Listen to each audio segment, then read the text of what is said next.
je suis Charles Magnier, je suis directeur général d'une ONG qui s'appelle Prioritaire, qui existe depuis 25 ans. Notre travail, c'est le changement de comportement, alors par la sensibilisation, par l'information, par la formation, puis aussi par l'accompagnement également, dans la mise en place de solutions qui soient concrètes, comme c'est le cas pour cette maison pour la planète. L'enjeu aujourd'hui, c'est le savoir-faire au niveau des entreprises, c'est-à-dire la coordination des éléments précis qui permettent de garantir l'étanchéité, enfin de garantir d'une manière générale la performance. C'est ça qu'il va falloir travailler, la formation, la sensibilisation des entreprises, du bâtiment, des maîtres d'œuvre, des maîtres d'ouvrage, pour tous ceux qui participent aujourd'hui à l'acte de construire.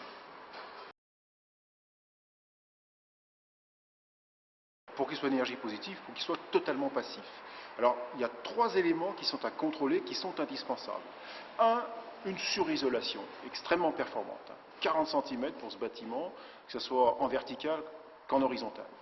Deuxième élément, c'est l'étanchéité du bâtiment. Il ne faut rien perdre. Vous imaginez que sur un bâtiment de 700 m², là, sur ce bâtiment-là, qui fait 700 m², la totalité des fuites correspond globalement à un trou qui ferait quelque chose comme entre 7 et 10 cm de diamètre. 7 et 10 cm de diamètre, vous avez bien entendu. Et puis troisième élément, c'est la ventilation double flux. Ce n'est pas indispensable, mais c'est un élément qui est extrêmement important, puisqu'on va récupérer la chaleur qui sort, en fait, lorsqu'on évacue de l'air vicié. On récupère 80-90% de cette chaleur pour ensuite chauffer l'air rentrant, ce qui fait qu'on a un gain énergétique extrêmement important.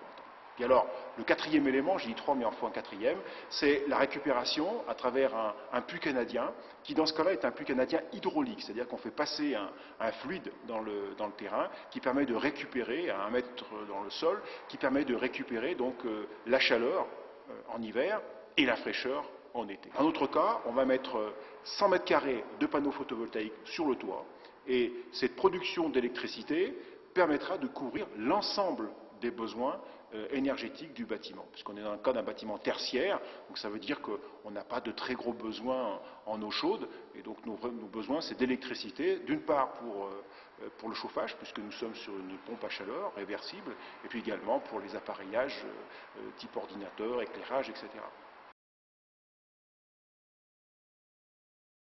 Alors, au contraire, ça va même l'augmenter, le confort. Pourquoi? Bien parce qu'on va utiliser deux éléments qui sont très importants dans ce type de bâtiment. Un, c'est la technologie qui permet de suivre au quotidien les consommations d'énergie et de réguler l'ensemble du bâtiment. Donc on a un bâtiment qui est intelligent. Et puis également, les occupants sont intelligents. Ils sont intelligents dans le sens où ils ont un comportement qui est en rapport avec ce type de bâtiment.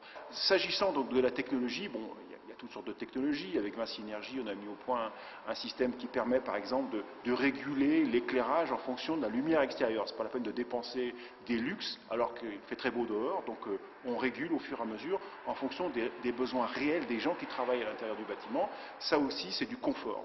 Et puis l'autre élément, c'est parmi tant d'autres, bien c'est les aspects de ce qu'on appelle le soundtrack avec l'entreprise Somfy qui nous a aidé à mettre ça en point. Il s'agit de suivre la courbe du soleil et en fonction de cela, eh bien, on a des rideaux qui vont soit protéger, soit ouvrir de façon à laisser rentrer la lumière de l'extérieur.